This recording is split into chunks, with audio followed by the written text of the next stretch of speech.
નમસ્કાર વિદ્યાર્થી મિત્રો, ધોરણ 7 વિષય સામાજિક વિજ્ઞાન આગળના ભાગની અંદર વિદ્યાર્થી મિત્રો પાઠ 7ની શરૂઆત કરી હતી આપણે પ્રાદેશિક સંસ્કૃતિનું ઘડતર, જેની અંદર આપણે કેટલીક ભાષાઓ વિશેનો અભ્યાસ કર્યો હતો.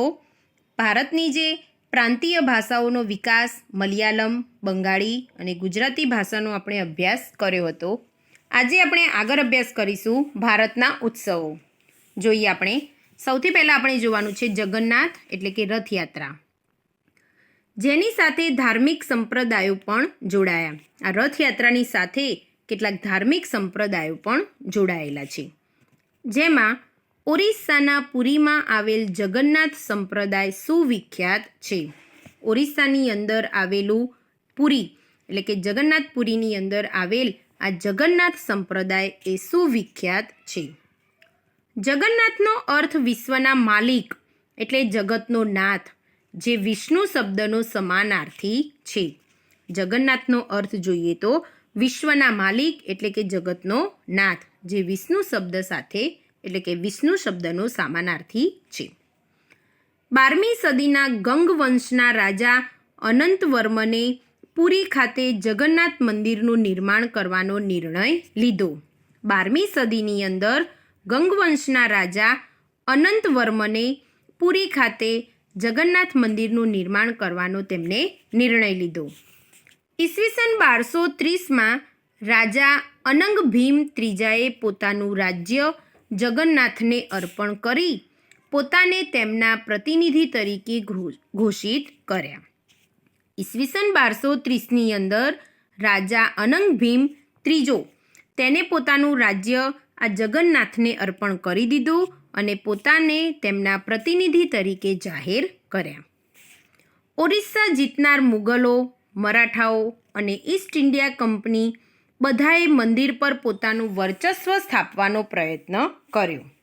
ઓરિસ્સા જીતનાર આ મુગલો હતા, મરાઠાઓ અને જે ઈસ્ટ ઇન્ડિયા કંપનીના લોકો હતા, તેમને દરેક લોકોએ મંદિર પર પોતાનું વર્ચસ્વ, પોતાનું સ્થાન સ્થાપવાનો તેમને પ્રયત્ન કર્યો. તેમનું માનવું હતું કે મંદિર પર નિયંત્રણ મેળવવાથી સ્થાનિક લોકો એટલે કે સમુદાય પણ તેમનું શાસન સ્વીકારશે. તે લોકો એવું માનતા હતા કે જો મંદિર ઉપર નિયંત્રણ કરીશું તો કે તેનાથી સ્થાનિક જે લોકો છે એ લોકો પણ જે આપણું સમુદાય છે, આપણું શાસન છે તે સ્વીકારશે. પુરીમાં પ્રતિ વર્ષે એક વિશિષ્ટ રથયાત્રાનું આયોજન થાય છે. આ પુરીની અંદર દર વર્ષે એક વિશિષ્ટ રથયાત્રાનું આયોજન કરવામાં આવે છે, જેમાં વિષ્ણુના અવતાર જગન્નાથજી રથમાં બેસી પુરીમાં ભ્રમણ કરે છે. જેની અંદર જગન્નાથજી રથમાં બેસીને આખા પુરીની અંદર તેઓ ભ્રમણ એટલે કે ફરે છે. દેશ વિદેશથી અનેક લોકો આ ઉત્સવમાં સહભાગી થવા માટે આવે છે. બીજો ઉત્સવ આપણે જોઈએ હોળી.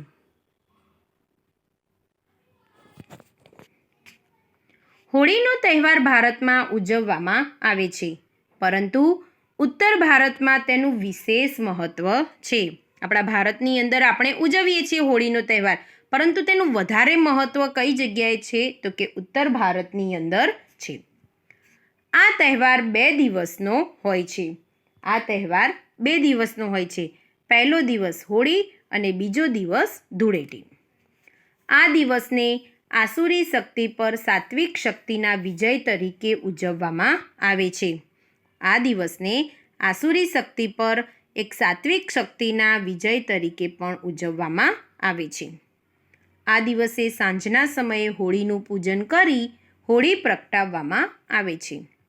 ધૂળેટીના દિવસે એકબીજા પર રંગો છાંટીને તેની ઉજવણી કરવામાં આવે છે. લઠમાર હોળી બરસાના. આગળ જોઈએ હોળીની અંદર જ બરસાના એટલે કે ઉત્તર પ્રદેશની અંદર આવેલું છે. તેમાં ઉજવાતી હોળી એટલે કે લઠમાર હોળી તરીકે પણ જાણીતી છે. બરસાના રાધાજીનું જન્મસ્થાન, જે રાધા છે તેનું જન્મસ્થાન છે બરસાના. અહીં નંદગામ એટલે કે શ્રી કૃષ્ણની ભૂમિના પુરુષો બરસાનાની સ્ત્રીઓ સાથે હોળી રમવા આવે છે અને રાધાજીના મંદિર પર ધજા ચઢાવવાનો પ્રયત્ન કરે છે. સ્ત્રીઓ દ્વારા લઠ એટલે કે જાડી લાકડીથી પુરુષોનું સ્વાગત કરવામાં આવે છે. તેથી આ હોળી કયા નામથી ઓળખાય છે? એટલે કે લઠમાર હોળી તરીકે ઓળખાય છે. આગળ જોઈએ લોહડી. પંજાબની અંદર તેનું મહત્ત્વ કેવું છે તે. આ તહેવાર હોળીને મળતો આવે છે. પંજાબની અંદર જે આ લોહડી ઉજવવામાં આવે છે એ હોળીને મળતો આવે છે. શીખ સમુદાય દ્વારા આ તહેવાર 13મી જાન્યુઆરીના રોજ મકર સંક્રાંતિ પહેલાં ઉજવવામાં આવે છે. શીખ સમુદાયના લોકો આ તહેવાર 13મી જાન્યુઆરીના રોજ મકર સંક્રાંતિ આપણે 14મી જાન્યુઆરી આવે છે તેના પહેલાં એ લોકો ઉજવે છે. રાત્રે અગ્નિ પ્રગટાવી તેનું પૂજન અને પ્રદક્ષિણા કરી તેમાં મીઠાઈઓ અર્પણ કરે છે. આ તહેવાર અંધકાર પર પ્રકાશના વિજયનું પણ પ્રતીક હોવાનું માનવામાં આવે છે. આ તહેવાર છે એ અંધકાર પર એક પ્રકાશનો વિજય મેળવવાનું પ્રતીક હોવાનું માનવામાં આવે છે. આ તહેવાર પંજાબ, હરિયાણા અને દિલ્હીના આસપાસના વિસ્તારોમાં વસતા જે શીખ સમુદાયના લોકો છે એ હર્ષોલ્લાસથી એટલે કે હર્ષભેર તેઓ ઉજવે છે. આગળ જોઈએ પોંગલ. તેની અંદર હોળીનો તહેવાર કેવી રીતે ઉજવવામાં આવે છે. પોંગલ એ તમિલનાડુ રાજ્યનો મુખ્ય તહેવાર છે. પોંગલ એ તમિલનાડુ રાજ્યનો મુખ્ય તહેવાર ગણાય છે. તમિલનાડુ ઉપરાંત કર્ણાટક અને આંધ્રપ્રદેશમાં પણ આ તહેવાર મનાવવામાં આવે છે. તમિલનાડુની સાથે સાથે કર્ણાટક અને આંધ્રપ્રદેશની અંદર પણ આ તહેવાર ઉજવવામાં આવે છે. પોંગલની ઉજવણી તમિલ મહિના થાય એટલે કે જાન્યુઆરી મહિનાનો મધ્ય ભાગના પ્રથમ દિવસે કરવામાં આવે છે.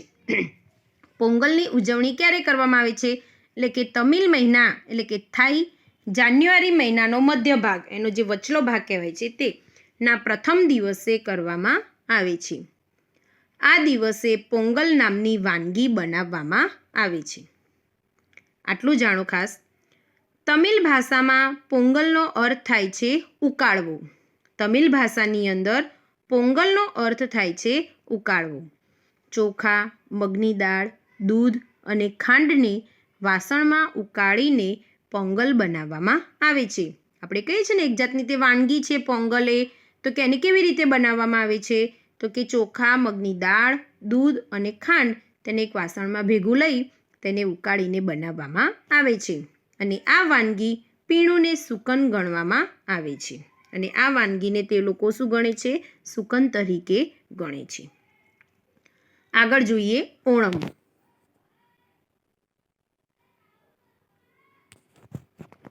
ચિત્રની અંદર વિદ્યાર્થી મિત્રો તમને બતાવેલું છે ઓણમનો તહેવાર જે લોકો વલ્લમ કાલી તરીકે પણ ઓળખાય છે. ઓણમ એટલે કે કેરળમાં ઉજવાતો તે મહત્વનો તહેવાર છે. કઈ જગ્યાએ ઉજવાય છે? તો કેરળની અંદર. ઓણમ મલયાલમ કેલેન્ડરના પ્રથમ મહિના એટલે કે ઓગસ્ટ સપ્ટેમ્બર મહિનામાં 10 દિવસ સુધી ઉજવાતો તહેવાર છે. આપણા પ્રમાણે જોઈએ આપણા કેલેન્ડર પ્રમાણે તો કે ઓગસ્ટ સપ્ટેમ્બરની અંદર અને મલયાલમના કેલેન્ડરના પ્રથમ મહિનામાં તેઓ 10 દિવસ તરીકે ઉજવે છે. ફૂલોની સજાવટ, વિવિધ વાનગીઓ, નૃત્યોની રમઝટ અને નૌકા સ્પર્ધા જે ચિત્રની અંદર તમને બતાવેલી છે નૌકા સ્પર્ધા તેઓ કરે છે. આ નૌકા સ્પર્ધા નૌકા સ્પર્ધા આ તહેવારની વિશેષતા છે. તેમના જે નૃત્યો હોય છે એ નૃત્યોની રમઝટ અને નૌકા સ્પર્ધા એ આ તહેવારની વિશેષતા છે. નૌકા સ્પર્ધા વલ્લમ કાલી તરીકે પણ ઓળખાય છે. નૌકા સ્પર્ધા એ બીજા કયા નામથી ઓળખાય છે? તો કે વલ્લમ કાલી તરીકે પણ ઓળખાય છે. આ તહેવારમાં સાદિયા નામનું ભોજન લેવામાં આવે છે. અને આ તહેવારની અંદર સાદિયા નામનું ભોજન લેવામાં આવે છે. આગળ જોઈએ આપણે દિવાળી. દિવાળી એ વર્ષના અંતિમ દિવસે એટલે કે આસો વદ અમાસ વિક્રમ સંવતનો છેલ્લો દિવસ ઉજવાતો તહેવાર છે. આ તહેવાર સાથે વાઘબારસ, ધનતેરસ, કાળી ચૌદસ, નૂતન વર્ષ, ભાઈબીજ અને લાભ પાંચમ વગેરે તહેવારો પણ જોડાયેલા છે. આ તહેવાર આપણે પ્રકાશના પર્વ તરીકે પણ તેને ઓળખીએ છીએ.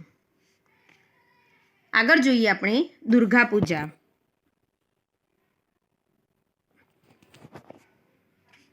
પશ્ચિમ બંગાળમાં દુર્ગા પૂજાનું વિશેષ મહત્વ છે. પશ્ચિમ બંગાળની અંદર આ દુર્ગા પૂજાનું વધારે મહત્વ છે. દુર્ગા દેવીના મહિષાસુર પરના વિજયની ઉજવણી દુર્ગા પૂજા ઉત્સવથી કરવામાં આવે છે. દુર્ગા દેવીના જે મહિષાસુર પર્વના વિજયની ઉજવણી છે એ દુર્ગા પૂજા ઉત્સવથી કરવામાં આવે છે. 10 દિવસ ચાલનારો આ ઉત્સવ છેલ્લા દિવસે વિશિષ્ટ અનુષ્ઠાન અને માતાજીની મૂર્તિના જળમાં વિસર્જન બાદ પૂર્ણ થાય છે. દુર્ગા પૂજાનો તહેવાર પણ કેટલા દિવસ ચાલે છે? તો કે 10 દિવસ. અને વિશિષ્ટ તે લોકો અનુષ્ઠાન એટલે કે ઉપવાસ કરીને માતાજીના જે મૂર્તિના જળમાં વિસર્જન બાદ પૂર્ણ કરે છે. માતાજીની જે મૂર્તિ હોય છે એને જળની અંદર વિસર્જન કરીને તેઓ કરે છે. આ ઉત્સવ મોટે ભાગે બધા જ રાજ્યોમાં નાના મોટા પાયે ઉજવવામાં આવે છે. આગળ જોઈએ આપણે નાતાલ.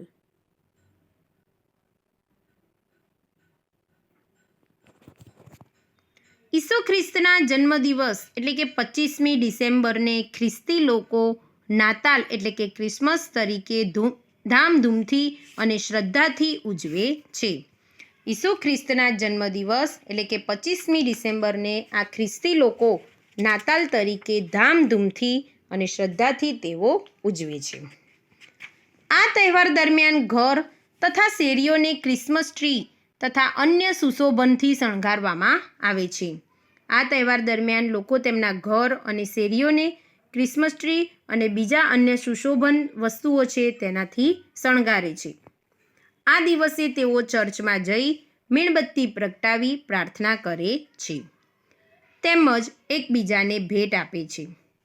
1 જાન્યુઆરીના દિવસને તેઓ નવા વર્ષ તરીકે ઉજવે છે. 1 જે જાન્યુઆરી છે એ 1 જાન્યુઆરીના દિવસને તેઓ નવા વર્ષ તરીકે ઉજવે છે. આગળ જોઈએ મોહરમ. હજરત મોહમ્મદ પૈગંબર સાહેબના દોહિત્ર શહીદની યાદમાં મુસ્લિમો મોહરમને શોક દિવસ તરીકે ઉજવે છે. હજરત મોહમ્મદ પૈગંબર સાહેબના દોહિત્ર શહીદની યાદમાં આ મુસ્લિમ લોકો છે એ મોહરમને શોક દિવસ તરીકે ઉજવે છે. આ દિવસે તેઓ તાજિયા કાઢવામાં આવે છે. મુસ્લિમો કાળા રંગના કપડાં પહેરી શોક પ્રદર્શિત કરે છે. મોહરમના દિવસે આ જે મુસ્લિમ લોકો હોય છે એ લોકો શોક પ્રગટ કરે છે. ત્યાર પછી જોઈએ ઈદ. ઇસ્લામ ધર્મમાં 2 ઈદ મનાવવામાં આવે છે. એક ઈદ ઉલ ફિત્ર અને ઈદ ઉલ અઝહા. ઈદ ઉલ ફિત્ર અને ઈદ ઉલ અઝહા. જોઈએ આપણે તેના વિશે. પહેલી ઈદ વિશે આપણે જોઈએ. ઈદ ઉલ ફિત્ર રમઝાન ઈદ તરીકે પણ ઓળખવામાં આવે છે. પવિત્ર રમઝાન માસમાં રોજા એટલે કે ઉપવાસ પૂરા થયા પછી રમઝાન ઈદના દિવસે મુસ્લિમો સાથે નમાજ પઢે છે અને નમાજ બાદ એકબીજાને ભેટી ઈદની મુબારકબાદી આપવામાં આવે છે. અને બીજી ઈદ છે એમની ઈદ ઉલ અઝહા એટલે બલિદાનની ઈદ. આ ઈદ પવિત્ર હજ કરવા માટે તે લોકો જાય છે ત્યારે એમ એટલે કે મક્કામાં આવેલ પવિત્ર કાબાની યાત્રા તેની સાથે જોડાયેલી છે. આગળનો તહેવાર જોઈએ આપણે પતેતી. પતેતી એ પારસીઓનો મહત્વનો તહેવાર છે. પતેતી એ કોનો મહત્વનો તહેવાર છે? તો કે પારસીઓનો મહત્વનો તહેવાર છે. પારસી વર્ષમાં છેલ્લા 5 દિવસો ધાર્મિક પર્વ તરીકે ઉજવાય છે. પારસી વર્ષની અંદર છેલ્લા 5 દિવસોમાં ધાર્મિક પર્વ તરીકે તેને ઉજવવામાં આવે છે. આ 5 દિવસોમાંથી છેલ્લો દિવસ પ્રાયશ્ચિતના દિવસ તરીકે એટલે કે પતેતી તરીકે ઉજવવામાં આવે છે. પારસી લોકો પોતાના દ્વારા થયેલ ભૂલચૂક, ગુના કે પાપ તેના માટે દિલથી તેઓ પસ્તાવો કરે છે. પારસી લોકો છે એ આ દિવસે પોતાના દ્વારા જે ભૂલચૂક થઈ હોય, કોઈ પણ ગુનો કે માપ, તેના માટે દિલથી તેઓ પસ્તાવો કરે છે. આગળ જોઈએ આપણે પતેતીના દિવસે પારસીઓ તેમના પ્રાર્થના ગૃહ અગિયારીમાં જઈ એટલે કે અવેસ્તા નામના પ્રાર્થના ગ્રંથમાં આપવામાં આવેલ પસ્તાવા માટેની પ્રાર્થના કરે છે. પતેતીના દિવસે આ પારસી લોકો તેમના જે પ્રાર્થના ગૃહ હોય છે એની અંદર જઈ અગિયારીની અંદર એટલે આપણે જેમ હિન્દુ લોકો જેમ મંદિરની અંદર જઈએ છીએ તેમ તે લોકો અગિયારીમાં જાય છે અને અવેસ્તા નામના પ્રાર્થના ગ્રંથમાં આપવામાં આવેલ પસ્તાવા માટેની તેઓ પ્રાર્થના કરે છે. પતેતીના બીજા દિવસે તેઓ નવરોજ એટલે કે નવા વર્ષનો પ્રથમ દિવસ તરીકે ઉજવે છે.